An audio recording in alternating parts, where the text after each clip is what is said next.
Hi, everyone. I'm Akil Taher of Climate Healers, and I want to invite you to Thriving on Planet B. That's VCOP 22, Vegan Convergence of the People, July 26th and 27th.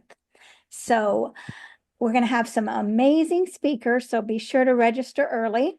And one of our speakers is here with me today, and he is a good friend of mine, Dr. Akil Taher. He is going to talk to me and you about some of his journey, about, what's it like to be a physician who has overcome so many of the things that his patients weren't able to overcome.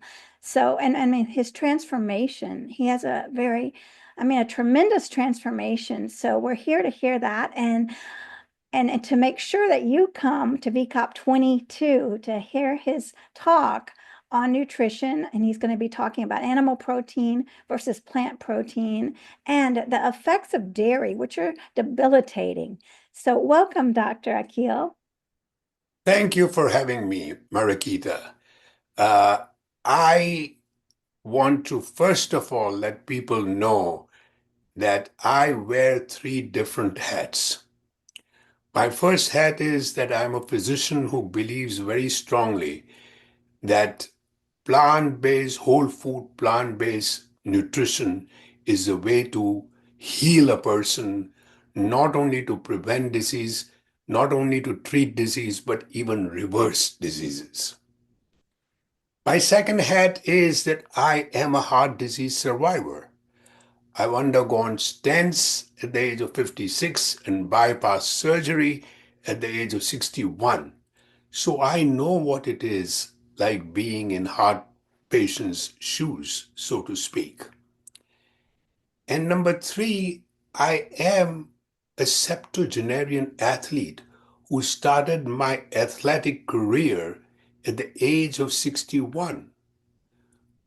And plant-based proteins and plant-based diet has helped me tremendously. And therefore, I would like people to understand that age is not a limiting factor for anybody to change their lifestyle or change their diet. I did it at 61, but people have done it before the age of 61, people have done it after the age of 61. So that's my first thing that I would like to tell people. I will be talking about protein, which I always get my patients and my neighbors and people I know asking me, where am I going to get my protein? Number two, they say is, oh, dairy, milk does your body good. The ads that come around. And that to me is not true. So I want you to understand the myths about dairy. And I will talk about that. Then they say that if I don't take dairy, where am I going to get my calcium from? So I will talk a little bit about calcium too. Now, to be very honest with you, I did not change and become a vegan because of environmental reasons or animal cruelty, which people do. My wife and daughter did because of these two reasons. I did not. I did it for health reasons. But I understand now why my wife and daughter changed because of the reasons they believe very strongly of animal cruelty and environmental reasons. See, remember one thing, folks, no matter how humanely you bring up an animal, there is no moral justification in taking that animal's life.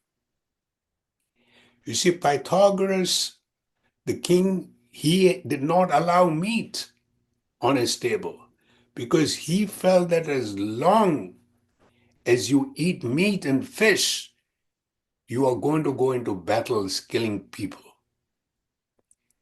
And Maimonides also said that let there be a diet should be the first thing that should be involved, your nutrition, the plant based, in healing yourself. before you embark on other remedies. So, to me, that is extremely important, and that is what I'm trying to talk to people, and I will be talking on COP22 also. Well, I'm very excited about this, and I love hearing you talk every time. So it's wonderful that you are going to be our one of our main speakers for VCOP 22. So when you shifted your diet as a physician, what did other physicians, your colleagues, how did they react to that?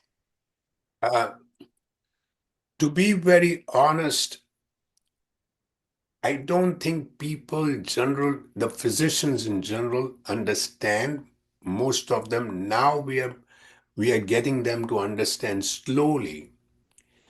But when I changed over, physicians were not willing to listen to this. And therefore, what we really need to do is change these people's minds by actually setting examples. And there is no better way to set an example as me. I was a carnivore. I ate everything that moved. I had a terrible diet without worrying about what effect it would have on my body. I used to run marathons on animal protein diet and then lie in bed for 5 to 10 days. But when I started doing plant-based protein, I could go back and work the next day for 10 hours. These are examples of myself that I'm talking about. So we need to change these people, and it'll take some time to do that. What I'm basically interested now, my main goal is also to change medical students, nurses who are going to be nurses, students. If we change that, then they can understand. That does not mean that conventional medicine is not required. Conventional medicine has a part, but not an important part in chronic diseases like your high blood pressure, diabetes, high cholesterol, and strokes and heart disease. We can avoid this by just changing your diet and following the 6 pillars of lifestyle medicine, nutrition being the cornerstone, complemented by exercise, stress reduction, having a proper sleep, avoiding substance abuse, and finally having a robust social support.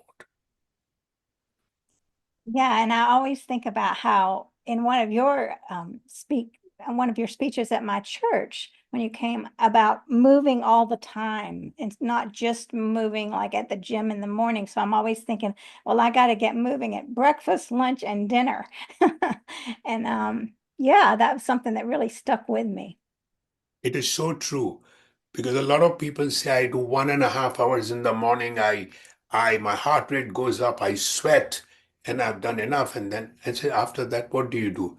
I'm at my desk till about 7, 8 in the evening. That's not what it is. You can be at your desk, but you can always find time, 5 minutes in between to move around. That's the bottom line. You got to move around, and that is so very important. Even people, when I changed to a plant-based diet, there were not enough recipes. Now there's so many recipes, finger-licking, mouth-watering recipes that you don't have to go. I mean, you can get yogurts made of cashews, you can get yogurt made of almond milk, and you can get yogurt made of soy milk. You don't need yogurt made of dairy. You don't need dairy for anything. And when I talk about this whole dairy, I want people to understand. In simple words, I'll be explaining to them, backed by science. Why is it so important to change and not be on dairy? Because it is creating a lot of problems with people not realizing it. They say that, okay, this is the way it is. This is, I'm growing older, I may get distension, I may get heartburns. No, you don't need to have that. So I'm going to talk about that too. in my coming COP22 talk. Well, we're looking forward to that. So I want to make sure again to remind everyone to register early. That's July 26th and 27th. It's going on all day. Now you can come as you may, right? You don't have to think you have to be glued to the screen both days because it's recorded. So come in when you can and catch the rest of the recordings online. And but make sure to register early, Thriving on Planet B. And to making sure that we get everything. We're going to have a lot of great speakers. And I just want to thank you, Dr. Akil, for spending time with us today to get to know you a little bit better and everything that you're doing for our planet. Thank you. Thank you so much.